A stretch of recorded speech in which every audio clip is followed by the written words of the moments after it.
Avez-vous quand même pris connaissance du rapport de la commission d'enquête internationale? Non. Vous n'avez pas pris connaissance de ce rapport? Non. Et tout à l'heure, en réponse à l'une des questions de mon distingué confrère Maître Béa, vous avez dit que ce sont des infractions militaires qui venaient de se commettre. Vous confirmez cette déclaration? Ah, mais attention, je suis sorti d'une école de police, on enseigne aussi le droit. Je sais ce qui est infraction militaire et ce qui n'est pas infraction militaire. Moi, je n'ai pas appris ça de l'interrogatoire de la commission internationale. Je connais les infractions militaires, je connais. On m'a enseigné ça à l'école de police. D'accord. Merci, mon général. Merci, cher maître. Je vous remercie, monsieur le président. Merci, monsieur le président. Honorable membre du tribunal. Mon général, cher maître, je vais vous poser des questions sur votre statut de témoin et quelques questions de précision, voilà, pour permettre au tribunal de prendre une décision saine dans cette affaire. Et vous êtes témoin de la poursuite, vous avez été cité par le parquet. Est-ce que vous savez ce que cela signifie?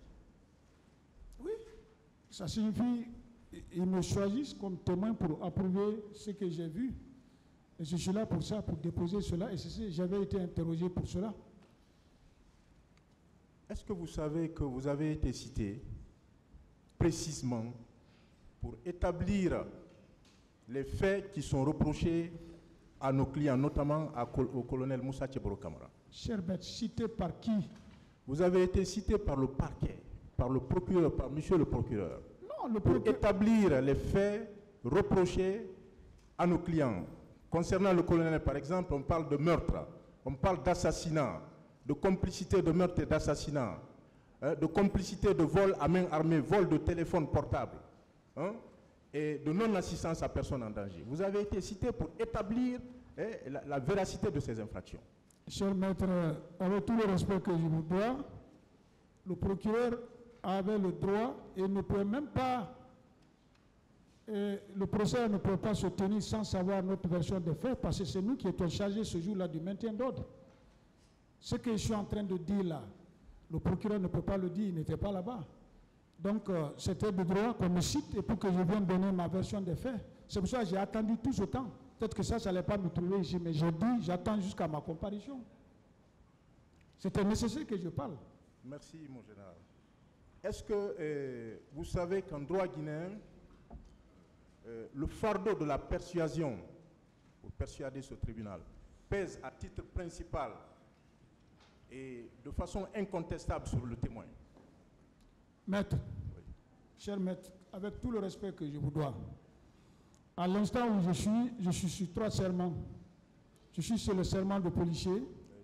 Je suis sur le serment de la CABA et je suis sur le serment du président. Je n'ai aucun intérêt de mentir ici ou de me mettre une charge sur ma tête. Ce que je dis vient tout droit de la tête et avec toute conscience. Merci. Et est-ce que vous savez par ailleurs que l'issue de ce procès dépend en grande partie de la crédibilité que le tribunal va accorder à votre déposition? Je n'ai pas d'appréciation à donner à cela. Ça dépend du tribunal, ça dépend de leur appréciation. Non, c'est ça le droit. Le droit l'a dit ainsi, mais je ne suis pas le seul témoin. Il y a eu des témoins tellement importants, plus importants que moi. Moi, je n'étais qu'un simple commandant. Il y a des chefs de corps qui vont comparaître. Pour le moment, c'est vous qui m'intéressez. Ah, d'accord, cher maître. Est-ce que vous savez que, toujours en droit guinéen, la crédibilité d'un témoin dépend de sa connaissance des faits, de son impartialité, de sa sincérité? Est-ce que vous le saviez? Je le sais. Merci. Et est-ce que vous savez que c'est à partir de l'appréciation de ces qualités que le tribunal soupesera la crédibilité de votre témoignage? Je le sais. Merci.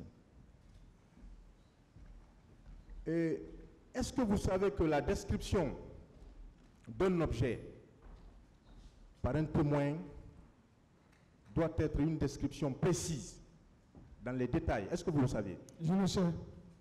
Merci.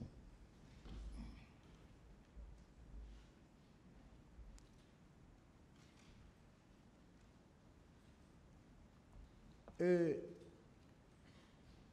sous réserve de ces précisions,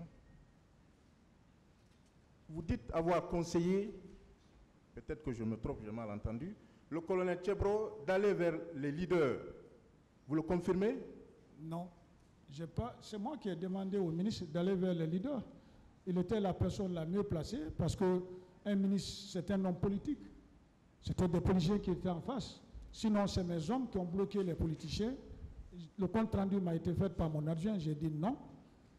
Ce sont nos chefs qui sont en face. La personne la mieux placée de s'adresser à eux. Heureusement, le ministre est là avec nous. Il est mieux placé. C'est moi qui ai demandé au ministre d'aller. Je ne peux pas le persuader de ne pas aller. C'était la personne la plus mieux placée. Alors, ce que je dis, c'est vous qui lui avez demandé d'aller vers les leaders. Ah oui, hein? oui, vous qui avez conseillé. Voilà. Je m'excuse. Voilà, c'est ce que je veux dire. C'est moi. Voilà. Mais cela ne résulte pas, cela ne ressort pas de votre PV, de votre procès verbal de déposition de témoins. Mais si je le dis ici, alors tenez compte. Le ministre même vous dira que c'est moi qui l'ai dit que les leaders sont là-bas. Ce que je vous dis, je ne mens pas. Mais est-ce que vous savez que nulle part, parce que vous-même vous l'avez dit tout à l'heure, vous avez dit tout à l'heure que vous étiez dans votre véhicule, vous écoutiez la radio, tout ce qui se passait était connu de tous. Voilà, il y avait la presse partout à ce niveau-là. Est-ce que vous savez que nulle part, aucun élément audiovisuel n'atteste ou n'établit que vous avez échangé avec le colonel?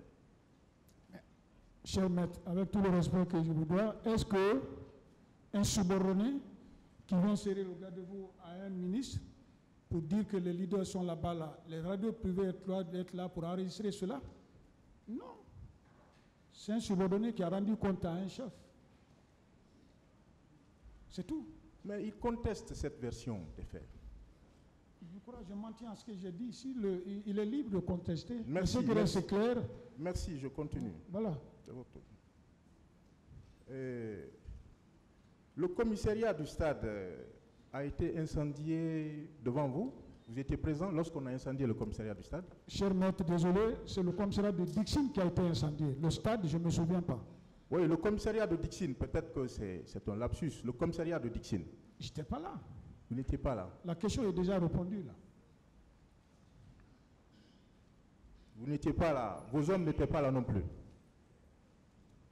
C'est un commissariat. Moi, je peux, à partir du mois de que ça, le commissariat était là. Moi, mes hommes n'étaient pas planifiés là.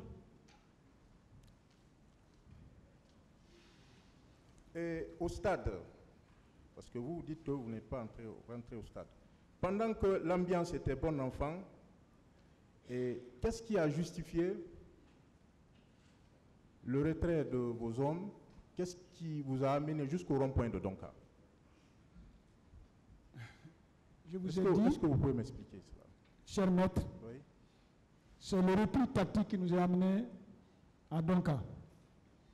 Pendant que la foule, ils ont reçu l'information que le ministre était en entretien avec leur leader de l'autre côté de la Fondis. Ils ont déboulonné le dispositif de la police qui était du côté de Dixine Oasis. Donc ils sont venus de force. Je vous ai dit ici que moi j'étais avec 10 personnes. 10 personnes en matière de maintien d'ordre, ça fait 2 groupes. 2 groupes d'intervention. 2 groupes d'intervention ne peuvent même pas disperser 50 personnes si elle est violente. Pour ne pas me blesser, faire blesser mes agents ou même nous amener à porter des coups qui allaient sortir sur les images, on a préféré décrocher.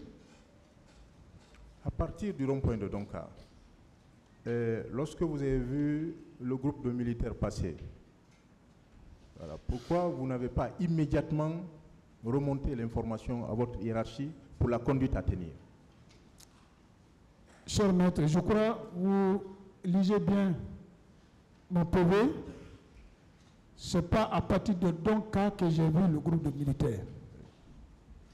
C'est à 13h, quand le ministre est venu nous prendre pour débarricader la route, pour venir dégager la route jusqu'à l'esplanade. C'est à l'arrivée à l'esplanade, à peine on arrivait, que le groupe de militaires est venu. C'est ce que j'ai dit.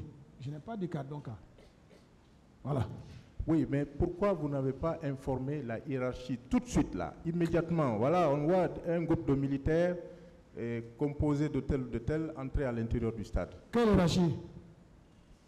Vos supérieurs hiérarchiques? Ce que vous devez savoir, ce jour-là, ce que moi je pouvais, c'est ma hiérarchie qui vous dira que je l'ai remonté les informations. Et en plus de moi, il y avait d'autres qui avaient des missions de renseignement là-bas et qui devaient informer la hiérarchie policière qui n'était pas que moi. Moi, c'était le maintien d'ordre. Et à partir du moment déjà que les plus forts que nous sont venus, moi, je n'avais plus de compte à rendre à qui. On a quitté. Nous, déjà, on était venus des citoyens ordinaires.